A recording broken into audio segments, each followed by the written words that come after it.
Assalamualaikum warahmatullahi wabarakatuh. Uh, Kali ini kita ingin membahas tentang permasalahan ini ya, teman-teman yang mungkin punya permasalahan yang mirip-mirip juga untuk kondisi seperti ini, dimana lagi kesulitan untuk membayar cicilan kendaraannya.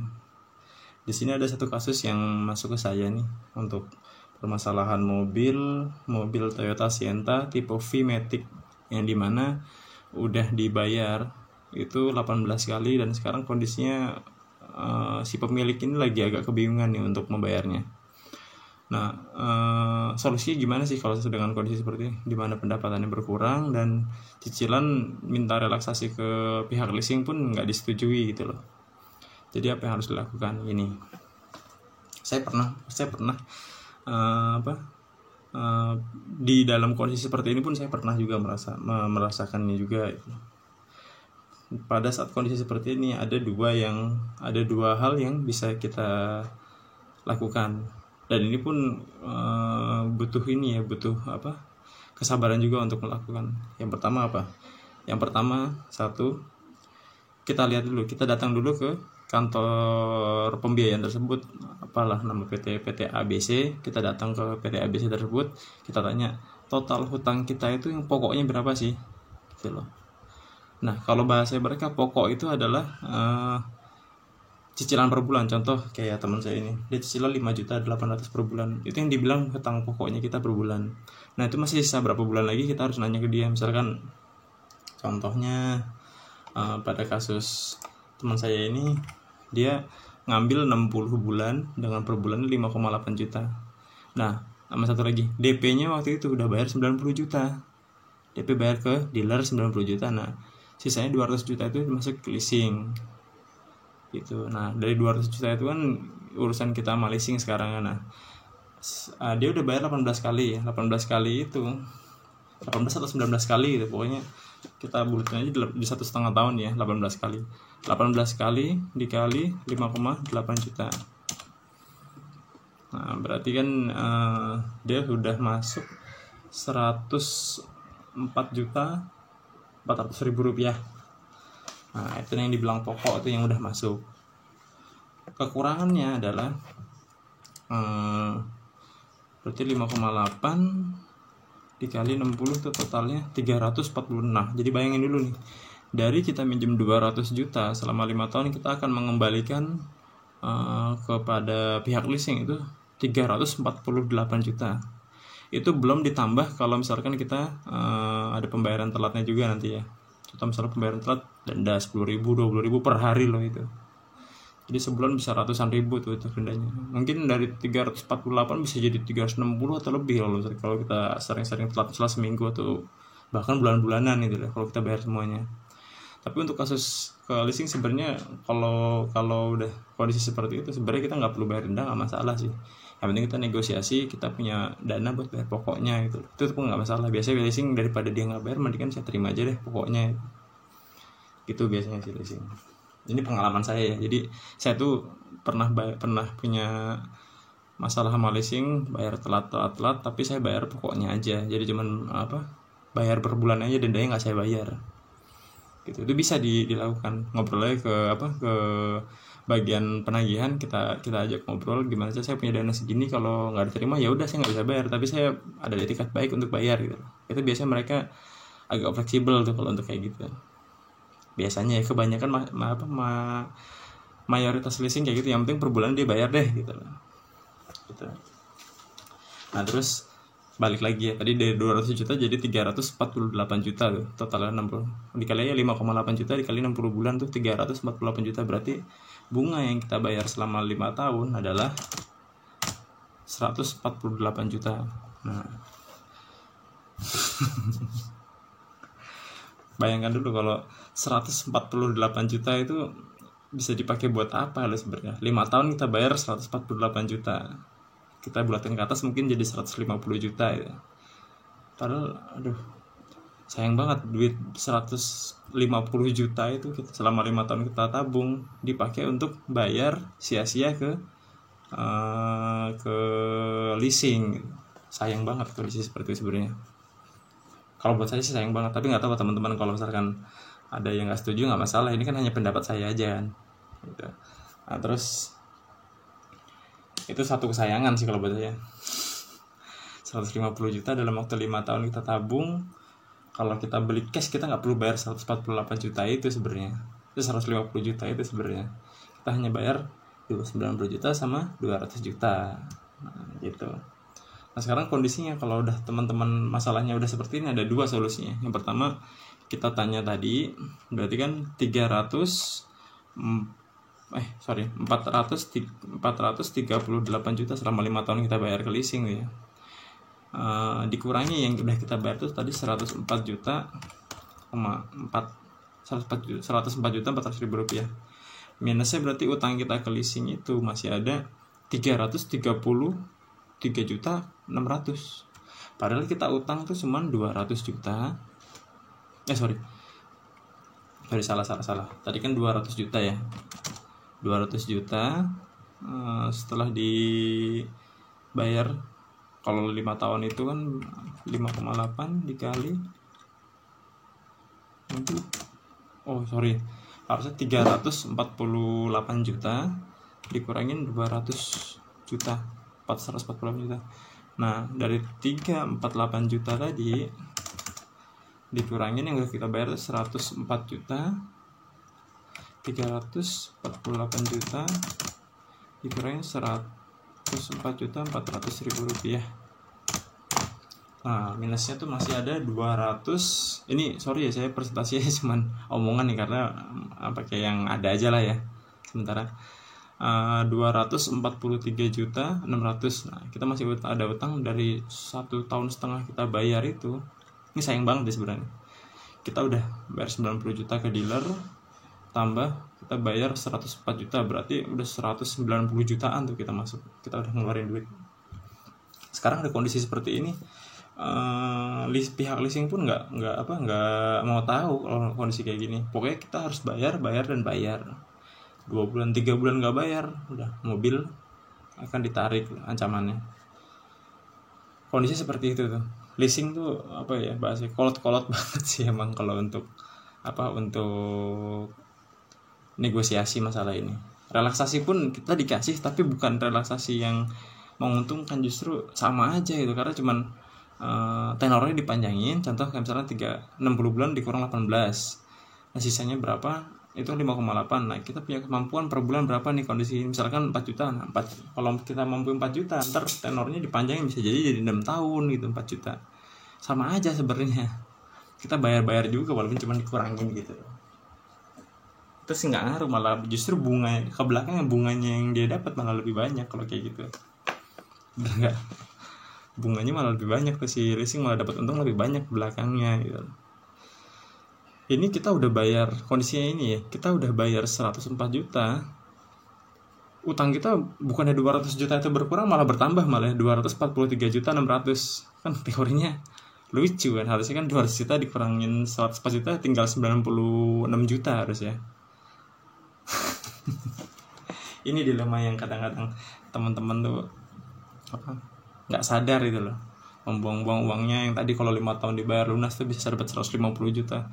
150 juta kalau kita alokasikan untuk investasi, beli properti tanah, atau kita buka usaha yang lain, itu kan lebih bermanfaat daripada kita harus ketimbang kita hanya bayar mobil. Tambah lagi 5 tahun kemudian itu mobil harganya bisa separuh lebih turunnya gitu loh. Karena saya udah riset nih, contoh mobil Sienta yang 2017 aja, sekarang 2020 ya. 2017 yang baru 3 tahun aja itu, untuk tipe V yang sama, tipe V Matic 2017 saya udah riset hanya 160 juta harganya. Padahal barunya hampir 290 juta itu loh. Turunnya hampir 50% dalam waktu 3 tahun. Sayang banget kalau beli kendaraan tuh harus leasing masuk ke perusahaan leasing gitu loh. Mau motor, mau mobil sama aja. Sayang banget untuk itu. Oke, dari situ ada 2 solusi nih yang kita bisa tempuh. Yang pertama, kita tanya dulu ke ke perusahaan leasing itu utang kita berapa. Kalau contohnya tadi kan udah masih ada 240 jutaan kan, 243 juta. Sedangkan utang kita kan awalnya 200 juta gitu. Nah itu mobil, kalau harga secara nilai aset mobil itu kalau dijual hanya sekitar 150 juta, 160 juta, atau mungkin 2019 itu mobil 2019 saya udah riset tadi, harga mobil 2019 V-Matic Sienta masih 245 juta. 245 juta nih yang tertinggi, yang terendah bisa 230 juta nih. Itu untuk ukuran Jabodetabek ya, Jakarta, Bogor, Tangerang, Bekasi. Rata-rata tuh 240 jutaan lah. Ada yang 225, 230 ada, tapi nggak tahu kondisinya gimana. Jadi dari 203 dalam waktu 1 tahun aja penurunannya udah sangat tinggi banget, dari 290 ke 230 juta. Sekitar 60 juta dalam waktu 1 tahun. Atau nggak usah jauh-jauh lah, kita baru beli 1 hari setelahnya kita jual aja udah, itu kan mobil second kan, itu turunnya bisa sampai 10-20% dari harga belinya. Bisa sampai misalkan 250 juta doang atau 260 dalam waktu 1 hari loh kalau mobil second. Ya, terus yang tadi harus tempuh ya, pertama kita nilai hitung asetnya dulu. Misalkan harga mobil masih 2019 masih anggap aja 250 juta kita jual, percuma juga itu loh kita jual segitu. Itu kalau kita jual pun itu harganya 250 juta. Total utangnya aja selama 1,5 tahun itu masih ada 240 juta, hanya selisih sekitar 247 juta sisanya. Percuma kita udah jual. Kita jual pun misalnya masih ada surplus 7 juta misalkan. 7 juta buat apa gitu loh, tetap minus, DP kita hilang. Nah yang perlu ditempuh negosiasi harusnya. Contoh gini, kondisi seperti itu ya, kita udah bayar, karena ini satu angsuran 5,8 juta itu dibagi 2. Yang pertama itu nilai pokok yang kita pinjem, yang kedua bunga. Nah selama ini kan yang kita bayar 5,8 juta kita nggak pernah mikir itu kan, ada pokok, ada pokoknya, ada bunganya. Nah kalau kita hitung ya, 200 juta dibagi 60 kali, itu per bulan nih in pokoknya yang kita bayar berarti 3,3 juta. Nah terus untuk bunganya itu berarti 5,8 dikurang 3,3, 5,8 dikurang 3,3, 2.500.000. Coba negosiasi lagi, berarti sisa yang harus kita bayarkan dari 60 kali itu ada dikurang 18 bulan yang udah kita bayar, 42 bulan lagi ya. 42 bulan dikali 3,3, 138.600.000, atau anggap aja 140 juta lah. Itu pokok yang perlu kita bayar lagi ya. Ini harus kita bayar tuh sekitar 140 juta, tapi bunganya enggak. Ntar lu hati-hati mas. Jadi teman-teman tuh harus tahu dulu hitungan kayak gini nih untuk negosiasi ini. Contoh misalkan datang ke leasing, kita ngomong lagi, Pak ini mobil rencana daripada saya nggak bisa bayar, saya rencana mau saya jual. Jangan sampai barang itu dibantu jual. Kalian leasing gini nih, udah Pak, kemudian kita tarik barangnya, kita jual, kita lelang, kalau ada lebih ntar kita bakalan kembalikan ke Bapak. Itu nonsen, nggak bakalan terjadi seperti itu. Biasanya kalau udah ketarik sama dia, mau hasilnya berapa kita nggak bakalan dikasih laporan, mending kita jual sendiri gitu. Contoh kayak tadi misalkan kita tawarkan 250 juta, agak sulit karena itu harga pasaran, kita jual lebih turun lagi misalkan 210 juta misalkan. Nah pada saat 210 juta, iya sayang, nanti papa kerja dulu ya. Misalkan 210 atau 220 juta contohnya, ada calon pembeli nih, bilang ke calon pembeli itu, Pak saya mobil ini masih leasing sekarang kondisinya, boleh nggak Pak Bapak tahan dulu, nggak usah bayar, saya mau negosiasi dulu ke leasing nih Pak nih sekarang kondisinya, mudah-mudahan disetujui gitu loh Pak. Kalau misalkan 210 juta dia mau, terus dia mau nunggu, minta waktu seminggu Pak, saya mau negosiasi dengan leasing dulu, ngomong gitu ke calon pembelinya. Duitnya jangan diminta dulu tuh, atau mungkin tanda jadi 10 juta gitu, minta dulu nggak apa-apa lah buat tanda jadi dulu 10 juta dulu minta, terus untuk fungsi buat pengikat aja kita sama calon pembeli itu kan, kalau pasti dia bakalan bayar ya. 10 juta kita minta, tapi duitnya jangan dipakai buat apa-apa tuh. Datang ke leasing Pak, ngomong macetin dulu, kalau bisa macetin dulu sampai batas waktu yang leasing bener-bener udah nggak bisa tahan, macetin dulu supaya kondisinya mereka berpikir kalau ya. Ya pintunya buka. Nggak bisa.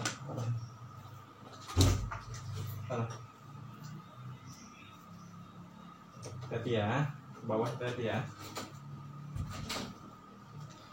Ini, jadi leasing itu harus kita bikin kondisi kita karena emang bener-bener kita nggak ada duit buat bayar itu. Jadi biasanya mereka ngasih waktu sampai 3 bulan sih. Di atas 3 bulan biasanya ada penarikan apa dari pihak lapangan, walaupun itu tindakan kriminal, tapi itu bisa terjadi kapan aja ya, harus kita sikapi. Itu harus kita kondisikan gimana caranya mereka menganggap diri kita emang nggak bisa bayar gitu, karena kondisi lagi valid seperti sekarang ini. Ditawari restrukturisasi, kalau emang kita nggak kuat mendingan nggak usah diterima, mendingan dijual aja barangnya, jual. Kita megang uang tanda jadi dari calon pembeli. Nah, kita datang ke leasing, kita hitung dulu kayak tadi kan, total 140 juta itu pokok yang kita punya. Bisa nggak kita nego, Pak, saya punya dana 140 juta, ini supaya kita masih ada surplus sih, agak banyak ya, 140 juta. Saya punya dana cash Pak, saya punya pinjaman dari kakak saya atau siapa saya udah cerita gini. Nah, saya dikasih pinjaman 140 juta. Bisa nggak dengan 140 juta ini saya anggap mobil saya tuh lunas, saya bayar lunas. Karena saya selama ini nggak pernah ada masalah kan Pak, selama 1,5 tahun 18 bulan saya bayar 5,8 juta.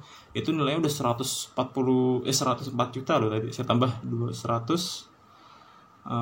juta, ini udah 240 jutaan. Berarti Bapak udah untung sekitar 40 jutaan nih Pak nih.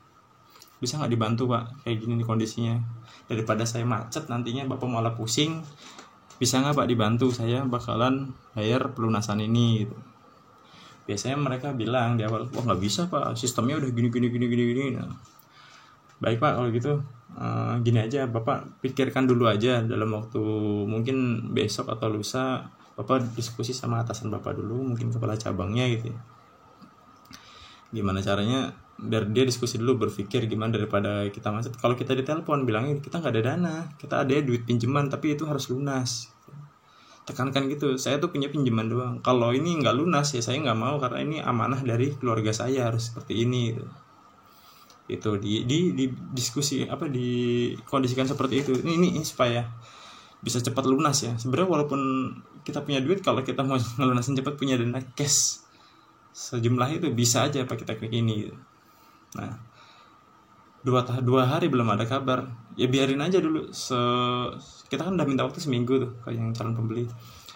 2 hari nggak ada kabar, 3 hari kabar. Biasanya kolektor tuh disuruh ngejar kita terus nih, kita jelasin terus seperti itu.